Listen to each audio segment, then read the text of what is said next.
이 회복을 위해서 오늘 예수님에 대해서 하신 오늘 본문의 말씀 우리가 좀 잘 알아야 되는 부분이 좀 있습니다. 두 가지를 말합니다. 예수님이 이 땅에 오셔서 하지 않을 두 가지와 하실 두 가지, 크게 3절 보면 두 가지를 하지 않으신다라고 나와 있죠. 눈에 보이는 대로 판단하지 않으신다. 그리고 들리는 대로 또 듣지 않으신다. 그렇게 판단하지 않는다. 그러면서 두 가지를 하시겠다라는 겁니다. 그게 4절이에요. 이 두 가지가 뭐냐면 첫 번째, 공의로 가난한 자를 심판하고 두 번째, 정직으로 세상과 겸손한 자를 판단할 것이다. 공의와 정직을 가지고 판단할 것이다. 이게 구원과 무슨 상관이 있을까요? 공의는 뭐냐면 하나님의 뜻이라고 말할 수가 있고, 정직은 하나님 앞에서라고 말할 수 있습니다. 근데 이스라엘 역사를 보면 정직하지 않았습니다. 아담과 하와는 하나님의 뜻을 무시하고, 그리고 하나님이 마치 지금 없는 자처럼 판단을 하고 선택을 했습니다. 그게 죄의 시작이었고, 그 죄로부터 인간의 불행이 왔죠. 우리가 성도가 살아가는 가장 중요한 삶의 원리를 성경은 얘기하는데 두 가지입니다. 하나님의 뜻을 분별하는 것이고 하나님 앞에서 살아가는 겁니다. 그 두 가지가 생명의 원리라는 거예요.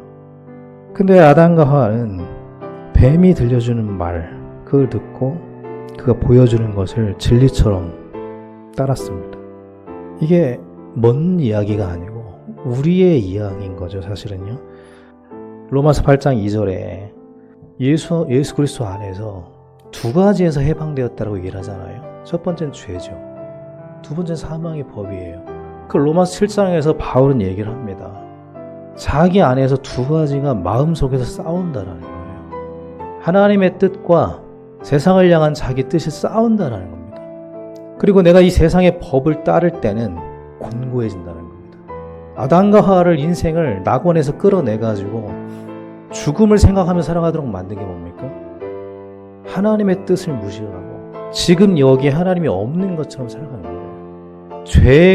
죄의 인생 속에 사는 그 인생을 일평생 지배하는 두 가지가 있습니다. 수치심과 두려움이에요. 근데 성경에 보면은요, 예수님께서 이 땅에 오셔가지고 수치와 굴욕을 당하십니다. 다른 방법으로 우리를 구원하실 방법도 있었을 것 같아요. 근데 왜 예수님이 굳이 이 땅에 오셔서 자기 백성들에게 수치받고 굴욕당하는 길을 가셨는가? 예수님의 구원은 단지 우리를 죄로부터만 구원하는 게 아니라 인간들이 갇혀있는 고통의 쓴 뿌리들로부터도 우리를 구원하신다는 걸 말씀하고 싶은 거예요. 진리가 너희를 자유케 하리라. 상처 입은 우리의 치유도 구원의 정말 중요한 내용입니다. 근데 예수님은 나는 이 세상을 가지고 이 세상의 상황이나 현실과 사람들로부터 즐거움을 얻는 게 아니고 여호와를 경외함으로 즐거움을 살 것이다. 긍정적인 그 마음을 말하는 게 아니에요. 우리가 어디 있든지 하나님이 우리를 누리게 하시면 누릴 수 있다는 겁니다. 뭐가 진리입니까? 하나님의 뜻이 진리요. 하나님 앞에서 사는 것이 진리의 삶이에요. 하나님을 정말로 믿는 자, 하나님의 말씀이 내 안에 살아 운동하는 자, 그 사람은 그 진리의 힘을 가지고 어떤 상황에 놓이든지 참된 자유를 누리게 된다. 모든 짐을 다 벗어버리는 이 해방을 누리시길 바랍니다. 그걸 날마다예요. 우리가 날마다 숨을 쉬고 밥을 먹어야 되듯이 날마다 주님이 필요합니다. 날마다 우리 주님이 필요하고 예수 그리스도가 필요합니다. 인간은 다 상해 있어요.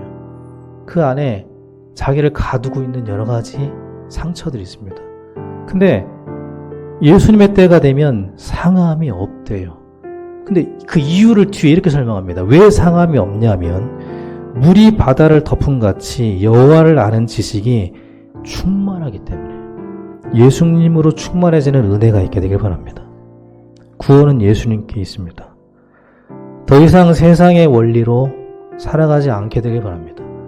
하나님 앞에서 봐야 돼요. 하나님의 뜻 안에서 분별해야 됩니다. 그 생명의 원리를 따라서 살아가는 그 자유의 힘을 누리고 남은 인생, 우리가 하나님이 주시는 평안함 속에서 살아가게 되길 바랍니다.